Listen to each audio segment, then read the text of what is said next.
communities. It aims to address the critical challenges faced by inmates and ex-inmates during and after incarceration. PAREF aims to augment governmental efforts by providing innovative and comprehensive rehabilitation and reintegration programs. Its aim is to give an overview. When I say its aim, I'm talking about this presentation. So this presentation is aimed to give an overview on the establishment of pathways to reintegration foundation. Exercise. Majere moto wanyanya une maloya. Inmates ane maloyas. Amwana vambachiti vakamboenda court vodzoka. Saka vane a lot of experience. Vanototaudzana manje inomo kuti shamwari nyaya yako vanototongana kuti hayo nyaya yako 8 years yo. So vanova experts in different areas.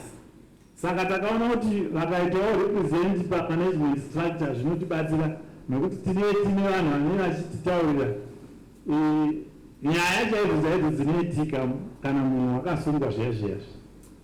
Tozoita global level staff, takati tine international program officers, fundraising officers, nyaya dzemakompyuta idzi dzinoda kuti dzinatsoonekwa kuti dzingabatsira here kuti zvinhu zvedu zvifambe zvakanaka. Apa ndo panozova vazvinafundo vedu madokta kumayunivhesiti kuti vachibatsira ma-online programs kana vachirimo mumajere kana vabuda mumajere. Tinenge tichizoona maprograms achanatsotsanangurwa mhando dzawo naDr. Ponde vaakuzotora mike manje manje. Tozoita mavolunteers, vanhu vanongova vachiti ini toda kungobatsira asi handidi kana sendi. Mubhadharo wangu inyaya yecrime free society. Tikaona paita crime free society ndaakuziva kuti ndo payment yangu yandiri kutowana iyoyo nokuti vanhu vakugarikana zvakanaka.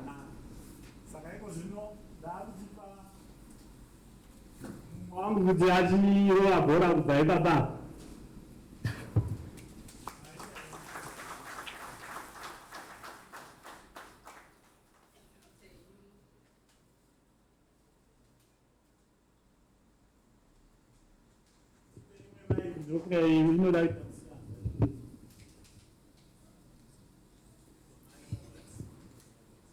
Maita ini professor. Regainditi pamusoro ekumadzishi edu pamusoro echairperson weNorth PAREF pamusoro emose mastakeholders edu pamusoro eZPCS nema-various officers edu atiunganira zuva ranhasi. Ini ndichienderera mberi tichitarisa pamaprograms edu atiri kutarisa kuPAREF.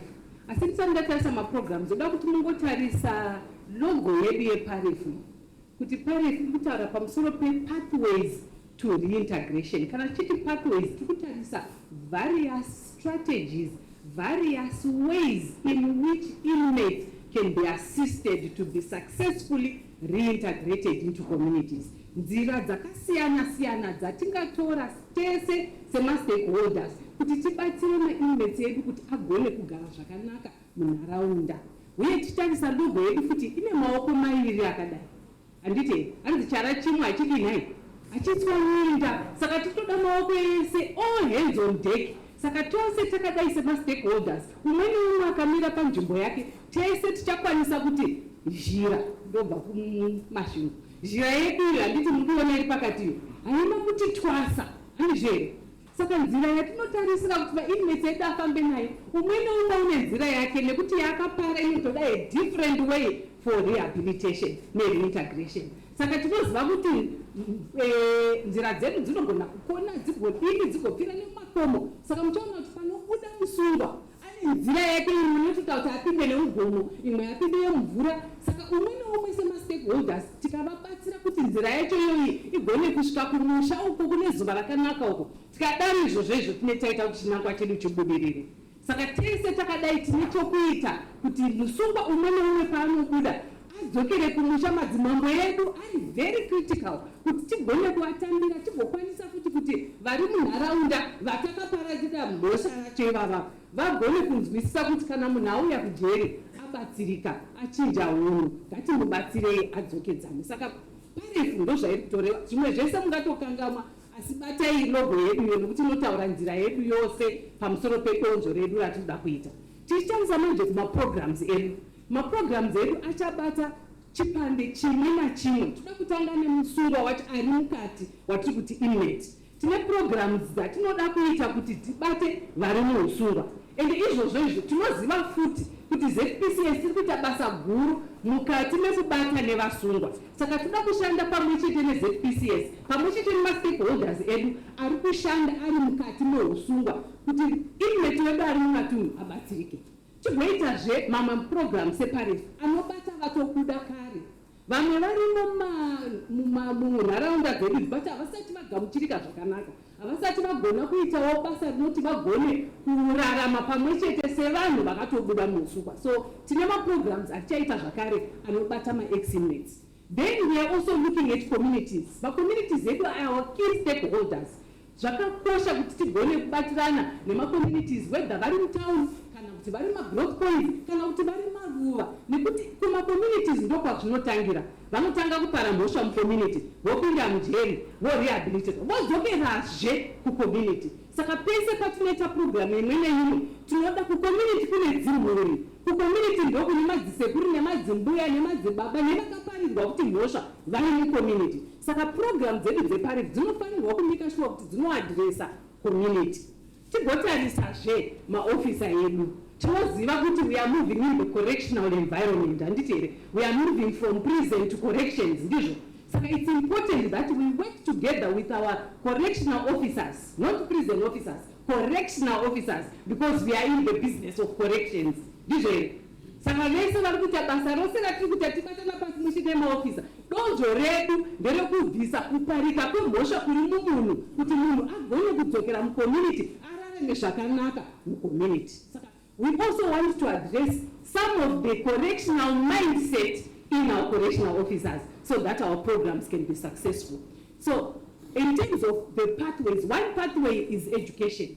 Saka tinoziva zvakare kuti ma-education programs atorimo, but sometimes they are not as expensive as we would want. Dzimweni nguva pane mamajeri ari kuita maprograms ati haasi kunyatsa kukwanisa kuti aite zvose zvinodikanwa. Saka sePAREF we want to join with you and partner with you in looking at the educational curricula and educational programming within our correctional facilities. We also want to do community engagement, awareness, peer-to-peer programs. And for inmates, for correctional officers, we also know that there is a lot of education on the job training and also just looking at the correctional mindset. And also looking at what we have called about the correctional fatigue. What does it mean? How do we work with correctional officers also to ensure that their own mental health is also rehabilitated and recapacitated? And in view of that, we also want to look at knowledge exchange. Pane vari kuita rehabilitation muno muZimbabwe, pane vari kuita reintegration muno, pane mamwe countries atifambei kudarika isu tigotiwo tatifambei kudarika vanhu. So we also want to promote cross learning across countries, across correctional facilities, so that we can come up with innovative approaches to ensure that we successfully reintegrate our target groups. We also want to focus a lot on vocational training. And recently we have started even my discussions in the Ministry of Youth looking at possibilities of working with my vocational centers in my communities. Kuti tiite my community corrections atiri kutaura nezvawai. Saka zvakakosha kuti in terms of vocational training, our educational programs in vocational training must link in prison into communities. Kuitira kuti vaya vanobuda kana pakanzi paitwa amnesty, vanhu vakabudiswa vasati vapedza training, vanofanirwa kugona kucontinue training within the communities, so that the investment that we have made whilst they were still within the correctional facility can continue within the communities. And that way there is a smooth pathway from corrections into the communities. We are also looking at wellness programs. I think that is important, especially when we look at the environment in which we are implementing our programs. It's not easy to work within a correctional facility. Saka zvakakosha izvozvo, not only for the officer but also for the inmate. Saka programs atinoita psychosocial support, mental health programming, iwaya yanotarisa pamusoro pe wellness, spiritual, physical, mental. zvese izvozvo zvinofanira kubatirana pamwe kuti timake sure kuti the person also who is doing the rehabilitation is equally capacitated and strengthened to be able to execute those programs well. Job placement and entrepreneurship support. We are looking at partnering with civil society organizations. We want to work with civil society, with private sector. Private sector for purpose of sustainability. Civil society organizations atori pano takangonzwa kuti Trump akauya akatikanda bomba achipedza British embassy achipedza maGermans achipedza. So the funding that we have is dwindling. But does it mean that the problem is going away? No, it's not. So it means we must be innovative in terms of resource mobilization, and one of those ways is to work with the private sector. How can we look at corporate social responsibility in funding some of our actions that we want to do? So we also want a lot to work with private sector, also in terms of job placement, in terms of mentoring, in terms of entrepreneurship. All that we are focusing on the private sector. Digital education and e-learning.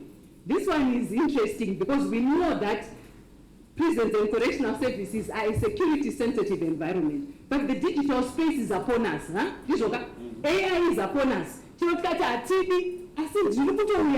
We inmate acclimatize into communities where the digital space is at work. What is feasible within our correctional facilities? How can we begin to engage in that? And it saka izvozvo zviri important. Saka takutofunga pamusoro pazvo. Hatigoni kuti tinotsidzinya zviya zvokuti kana tida kudya magwavha edu akaora toti ngativharei maziso tongodya because magwavha edu anonaka takudya nemakonye takavhara maziso. Hatidaro. Tiri kuti ngatifesei reality. And then how do we look at our security system to ensure that we are safe, our officers are safe, but at the same time moving with the digital space. Then the parole system, I think this is also one aspect in reintegration through parole, and it's a new concept to build so that it fuses into our reintegration strategy. So those are some of the programs, clusters that we are looking at as PAREF. Next slide.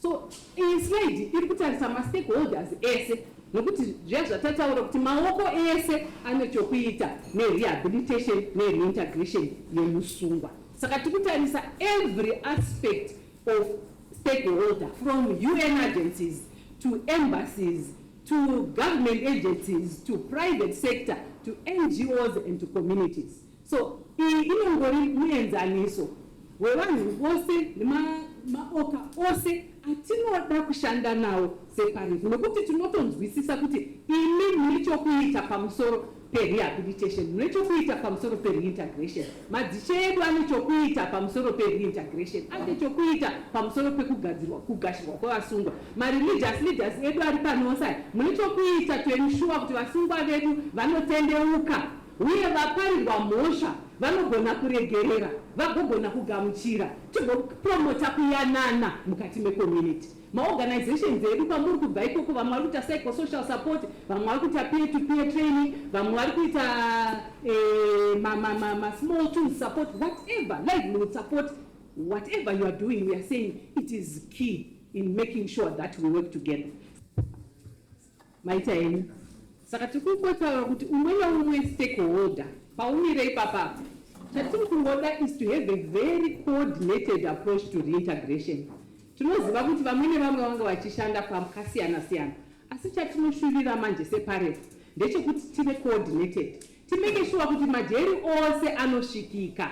Zvatachimboita kare ndezvokuti umwe nomwe anongoenda pake, isu pamwe tose toungana kufemale prison, nokuti vanhu vazhinji vanonzwira tsitsi vana mai, kana kuti tose toungana kujuvenile facility kuhwahwa uko nekuti vanhu vose vanoda kushanda navana. Kove kuChipinge prison vozoita sei? Kove kuno kuBindura vozodii? Kove kuVictoria Falls kunozoendani? Saka tinoda kumeka sure kuti we have a coordinated approach with geographical spread that ensures kuti kune musungwa kune vari kuita chimwe chinhu ikoko. Handizve pane maofisa in charge anogara achingochema kuti vedu hakuna kana anouya kuno. Izvozvo ndozvatiri kuti sePAREF, let's also ensure that there is equitable distribution. Next slide. Saka we want to come up with a very comprehensive strategy yekuimplementa programming. And that we also want to make sure that whatever we do, even if it's training, even if it's my vocational skills training programs, an international certification, we also want to ensure that there is media coverage. Kuti zvese zvatunoita izvi kana tikakwanisa kuzvibudisawo zvinomeka sure kuti isu tinogona kuzowanawo recognition separef, recognition as organizations who are coming together to promote rehabilitation and reintegration. Toda kutomeka sure kuti isu seZimbabwe tinoita a role model yemamwe ma-correctional facilities of how we can work together to ensure that programs atinorana separef anoranwa nema-stakeholders edu anoshanda zvakanaka neZPCS. Saka titarisa funding model, vamwe vanobvunza kuti saka muchange muchifinancwa sei. Chokutanga tiri kuti we want to come up with a hybrid. Takawana nzira dzakasiyana-siyana dzekuti tiraise mari. Tichaita ma-activities ekuraise mari, ticha-applyawo kuma-grants zvinongoitawo ma-organizations mazhinji. Remember, isusu we are a civil society organizations, we are registered, so we're also going to apply for grants. We are also going to work with corporate global partners. Saka tikutarisa even beyond Zimbabwe, who can we work with kuti tigogona kuraise mari? Private sector we have already talked about. Principal giving, kungoona munhu wanongoti ini ndoda kusapota chakati, izvozvo iwe mweyo ndo watoda kupromota muZimbabwe. Taneta nekufamba tingokumbira mari kwese kunze kwenyika uchingofamba nechibegging basket. Zvakangonakawo kwatiri panapa nekuti hama dziri mujeri ndedzedu handizveri. Saka isusu tofanira kuwana zvatinoita, ende ndofarira machechi kazhinji ndoane basa reprincipal giving. A lot of our churches are very supportive in ensuring that. Takatarisa kudai takamira kudai separef, tiri kuda kuraise mari inosvika 2.2 million to start with. Ndopatoda kutangira ipapo. Saka vese vanotori nemari vakasungirira tikukumbira kuti mutotanga kutsunura makadangana ne2.2 million iyi nokuti ndozvo ratikuda kuti titange kurana out programs edu. In terms of implementation, we have already started this stakeholder engagement kuma provinces mazhinji. Ndofunga tikapedza pano tambosarwa ne2 if I'm not ne1. Okay, tikasara ne1 takava Zimbabwe yose tichaura pamusoro pezvida kuitwa neparef. Saka we are also in the process of developing these programs that we have talked about. Official launch ndichasira chair kuti vanyasotaura pamusoro pekuti what is going to happen pa official launch yedu, but PAREF is going to be officially launched. After that, we are also looking at recruitment now of staff that will also help in terms of implementation. Tikutarisira kuti PAREF inenge ina officer per province yega yega. Toda kukava nyika yese. Toda kumeka sure kuti we fully cover the whole country. Wherever there is a prison, there must be PAREF, so that we can reach out kune musungwa umwe na umwe. Ndo zvatiri kutarisira kuti zviitike. Tikutarisa futi to develop partnerships with various institutions, educational, vocational, training institutions, local businesses. And we have already started doing a needs assessment. Tozwa kuti kazhinji we have done ad hoc needs assessments to various prisons. Asi tikaita nationwide needs assessment to prioritize kuti ma-areas atinofunga kuti anganyatso kubatwa chaiwo ndeapi, kuitira kuti together with our stakeholders tinofokasa kuti chinhu chimwe tigobatsirana kuti kana chaitika toziva kuti hazveshuwa taita ichi hatisati taita apa takonewa apa. Saka tinofanira kuita monitor and evaluate our programs. Tamboneta nekungoti ngatingoitai tisingambogari pasi titarisa kuti zvatiri kuita zviri effective here. Sei masungwa vedu vachiramba vachingodzokera mujeri, isu tiri kuti tiri kuita maria programs. Zviri kumbokanganisika papi, pane problem ndepapi, so that kana takudevelop ma-programs edu we are responding to needs, not just needs of inmates and ex-inmates, but also the needs of our officers, so that our programs are holistic in nature. In terms of implementation, so phase 1 is the phase that we are in already. Phase 2, we are looking at coming up with a pilot project. Hatigoni kutanga nema 10 provinces ose. Tinoda kutanga nema provinces mashoma. Tichidzidzawo ipapo kuti zvinoshanda here, zvatikuita zvacho ndizvo here, zvinodikama here, ma stakeholders tikufamba tese pamwe chete.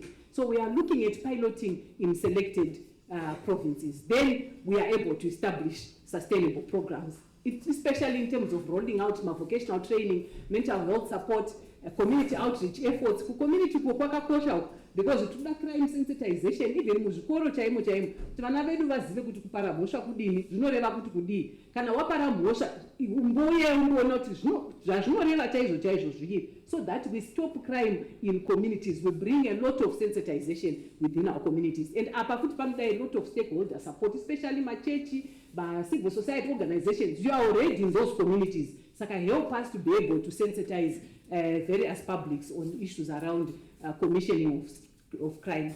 Tostarisa futi maybe so ma cohort ex-inmates atoda kutanga on the job training, and like I said, partnering with various Sly ministries to ensure that that can be established. Next slide. Phase 3, which is really rolling out to all provinces. Saka tikatanga taita ma provinces mashoma. Tikatanga tadzidza togara pamwe chete, ende kana tidzidza tikutarisa kuti tinogara tiudza futi ma stakeholders edu pamwe chete tigotaurana taona kuti izvi zviri kushanda izvi hazvisi kushanda izvi togadzirisana kuti tizosvika pa roll out ma provinces ose. Ende tinotarisira kuti izvozvi zvichatibatsira kuti tive nema programs ari sustainable. Chatinoshuvira kuti tiwane enough information inotibatsira kutiona kuti is it working in terms of employment, is it working in terms of reoffending, is it working in terms of just feedback from our inmates and our ex-inmates, including you as our stakeholders. Tinoshuvira kuti tiwane feedback inobva kwamuri, and then we will adjust our programs as the feedback comes so that we come up with more responsive programs to programming. Next slide. So phase 4, yatukutarisa maybe after 3 years, hopefully inenge ya robust implementation, and kana tadare tinenge tafunga kuti tinofanira kuona zvinenge zvichibatika kuti zvatiri kuita izvi zvinoshanda, but chikuru chatiri kutarisira kuma stakeholders edu ndechekuti vamwe nevamwe ngavauye vamire nezvavanoita, nekuti PAREF yoga haingambozvigoni. Saka tikabatirana tose pamwe chete muchaona kuti we will come up with very successful programs that will reduce overcrowding and reoffending. Ndozvo zvatoda kuti zviite izvozvo. And in conclusion, tikungoti PAREF yatikuti pathways, nzira dzakasiyana siyana dzokuti vasungwa vedu vagone kudzokera kumwiri dzavo nekumisha yavo, yakakosha uye inotibatsira kuti tiadrese zvibhozhero zvinogozhera vasungwa kana vachibuda mukati mematongo edu, uye kuti pavanopindawo macommunities vagone kugara zvakanaka nenharaunda. Saka tirikuti we are guided by ubuntu, unhu, ende ndo zvatiri isusu semaZimbabwean, ndo zvatiri senyika tinoda unhu. That philosophy yeunhu ndo yekuramba yakangobatwawo nePAREF, ende tikuti PAREF inoda kushanda nemapartners. It's an organization that is banking on partnerships. Saka mukasatobata nesu zvinoti satisi chinhu, tikutomira nemi chaiko chaiko kuti imi ndimanhu acho atoda kutofamba nawo. Saka fambaiwo nesu kuti chinhu chibudirire, tichimboziva kuti donzvo redu riri pamusungwa, kupinda kwake nokubuda kwake nokudzokera kwake mucommunity. And when that has been said, tinofunga kuti our initiative will be strong, and together we can stand back and say we are building a successful community and a strong society, because together we can make it happen. Thank you.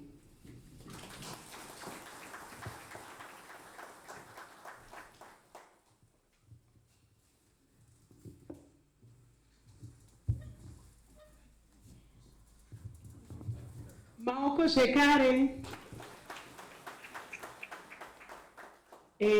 panguva ino ndofunga maona pakanzi mibvunzo, handiti inguva yemibvunzo nekuda kunzwisisa.